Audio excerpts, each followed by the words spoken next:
এটা কেন্দ্রীয় সরকারের ডেটা বলছে ভারতবর্ষে মুসলিমরা কর্মসংস্থানে পুরুষের কর্মসংস্থান হচ্ছে 58.6% এবং মহিলাদের হচ্ছে 54.5%। অর্থাৎ কর্মসংস্থানে মুসলমানরা প্রায় 50%। অর্থাৎ দেশে যদি 100% কাজ থাকে মুসলিমদের জন্য, সেখানে 50% মানুষ কাজ পায় আর 50% মানুষ কাজ পায় না।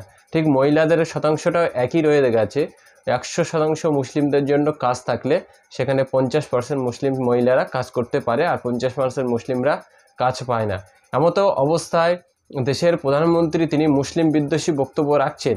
তিনি রাখতেই পারেন, তার যিনি রাজনৈতিক পিতা সেই নাগপুরের তিনি কিন্তু ছটি সন্তান জন্ম দিয়েছিলেন এবং নরেন্দ্র মোদী তিনি যে পিতামাতার সন্তান তিনি কিন্তু সেই পিতামাতার 6 নম্বর সন্তান, অর্থাৎ তার পিতামাতা 7টি সন্তানের জন্ম দিয়েছিলেন। অতএব মুসলিমদের সন্তান বেশি এই বক্তব্য রেখে নরেন্দ্র মোদী বোঝাতে চাইলেন যে তার পূর্বপুরুষরাও কিন্তু মুসলিমদের অনুসরণ করেই চলতো।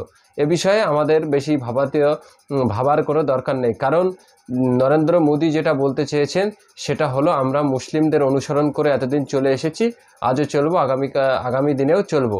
কিন্তু এই যে তারা যাদেরকে রাজনীতির পিতা হিসেবে গণ্য করেন সেই আরএসএস বা নাগপুরের দল, তারা কিন্তু স্বাধীনতার সময় দেশের বিদ্রোহীদের বিপ্লবী তত্ত্ব ব্রিটিশদের কাছে 27 টাকা মাইনের বিনিময়ে বিক্রি করে দিত এবং সেই টাকা নিয়ে তারা হোটেল এবং লীলা খেলা, এই লীলা খেলা শব্দটিও কিন্তু আমাদের পশ্চিমবঙ্গের একজন ঝাড়ুদার, তিনি পশ্চিমবাংলার বাইরে বিভিন্ন রাজ্যে ঝাড়ু দিতে গেছিলেন এবং একসময় পশ্চিমবঙ্গের সভাপতি ছিলেন।